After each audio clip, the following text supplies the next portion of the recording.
আসসালামু আলাইকুম। আমার আজকের রেসিপি দেশি মুরগির কষা ভুনা। এজন্য আমি চুলায় প্যান বসিয়ে দিয়েছি। পরিমাণ মতো তেল দিয়ে দিলাম। দিয়ে দিলাম ২টি সাদা এলাচ, ২টি লবঙ্গ, ২টি তেজপাতা এবং ২টি দারচিনি। এবং দিয়ে দিলাম ১ কাপ পরিমাণ পেঁয়াজ কুচি। পেঁয়াজটাকে আমি হালকা ব্রাউন করে ভেজে নেব। এত বড় একটা রান্না অল্প সময়ের মধ্যে তুলে ধরা খুব কঠিন হয়ে যায়। তারপরেও আমি তুলে ধরার চেষ্টা করেছি।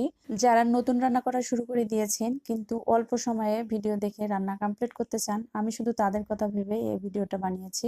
আশা করি আপনাদের ভালো লাগবে। দিয়ে দিলাম ১ চা চামচ আদা বাটা, ১ চা চামচ রসুন বাটা এবং ২ চা চামচ পেঁয়াজ বাটা। খুব ভালো করে আদা রসুনের কাঁচা গন্ধ চলে যাওয়া অবধি নেড়েচেড়ে দিব এবং সামান্য পরিমাণে পানি অ্যাড করে নিলাম। আমি এখন গুঁড়া মশলাগুলো অ্যাড করে নেব। দিয়ে দিলাম ১ চা চামচ মরিচের গুঁড়া, ১ চা চামচ হলুদের গুঁড়া, ১ চা চামচ জিরার গুঁড়া। খুব ভালো করে কষিয়ে নেব মশলাগুলোকে।